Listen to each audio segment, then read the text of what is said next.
You've gone back as a consultant? Yeah, I'm advising Condé Nast now. They basically came to me and said, how would you like to have some influence in the future of Reddit? And I was just like, of course, anything. This is like my child. There have been rumors in venture capital circles that of a possible stumble upon spin out. Yes. Do you want to Am I comment supposed to comment on this? If you... Ultimately, it doesn't seem like anyone's come to an agreement that's going to work.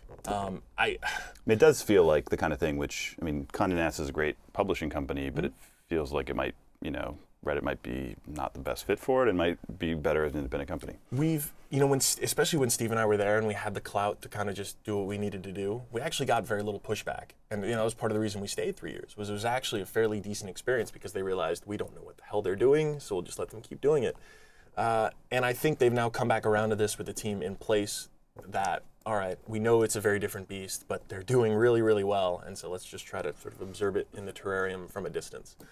So I don't think it's going to be necessary. I ultimately just want to see Reddit keep growing and keep being healthy. And I'm very happy actually because Eric Martin just moved out. He left New York, so I'm kind of sad about that. But he left to go become the general manager at Reddit, and he had been for the last 3 or 4 years community manager for us over here.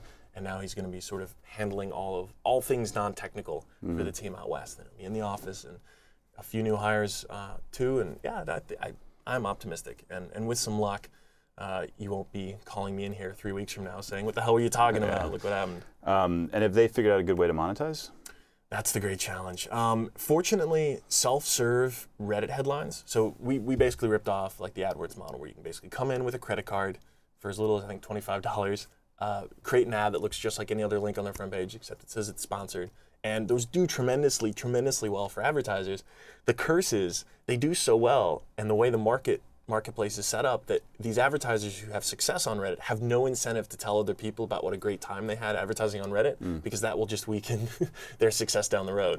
So that's been an interesting problem to kind of solve. But self-serves have worked out well, and it seems like people are starting to finally come on board to the idea of running your ads on a social news website where users can say things. Because they used to be afraid that their content would be adjacent to something inflammatory or scary or something. Okay.